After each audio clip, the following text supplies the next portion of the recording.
One of the new, more interesting mechanics to Ark Survival Ascended is the introduction of babies in the wild. There's been little discussion of this addition, but I've made an amazing discovery that will perhaps bring this topic to the table. So, let's talk about wild babies for a minute. Not only are Ark babies absolutely adorable, but you have the option of imprinting and claiming wild orphans left on their own.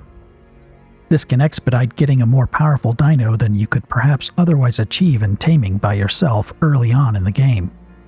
However, this process of imprinting takes a considerable amount of time and food if you are on official or vanilla settings.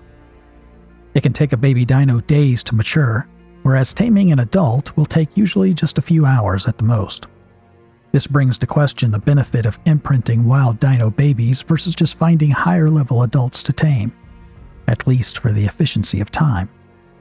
A new discovery with babies in Ark Ascended possibly shifts the scale favoring imprinting wild babies versus taming adults. That discovery is that wild babies can have mutations. Wild baby mutations introduce a huge new benefit to imprinting wild baby orphans. Being able to immediately identify a mutation and introduce it into your genetic pool is interesting at the least, but possibly saving a considerable amount of both time and frustration from breeding for a specific mutation in the future. You can identify wild baby mutations the same way that you initially see them in breeding.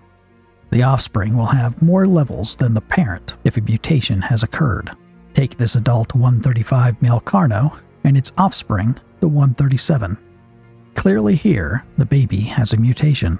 This can also be visible in color variances showing color mutations, but certainly not always. Creatures have 6 color regions, but not all 6 may be visible. The number of visible color regions varies from creature to creature, so relying on this as a method to identify mutations is impossible. But it is an alternate way to find color patterns to introduce to your breeding lines. Most babies in the wild only have either a mother or a father in their ancestry. It is uncommon for them to have both, but the chance of a wild baby having a mutation is still 7%, just like breeding. So, 7% of the babies on the Ark are likely to have mutations. However, identifying where the stat mutation is held is not as simple. Tech binoculars make it easy, but that in-game gear is only obtainable after defeating the Overseer. The more challenging method is by taming the adult to see their stat levels and then compare that to the offspring. This will allow you to see exactly to which stat the mutation has been applied, and then determine if the mutation is worthy of being introduced into your breeding lines. So with all of that said, when you're out there exploring the Ark, be on the lookout for those babies with higher levels and different colors than their parent. They are perhaps more beneficial than just easy prime meat for your next tame.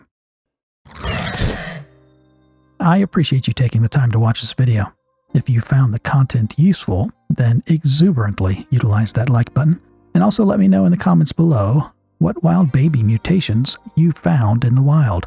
If you are interested in more content like this, then subscribe to the channel, so accessing future content is easier. Liking, commenting, and subscribing are all simple, quick, and free actions for you, but they significantly contribute to allowing creators like myself the ability to keep making more content.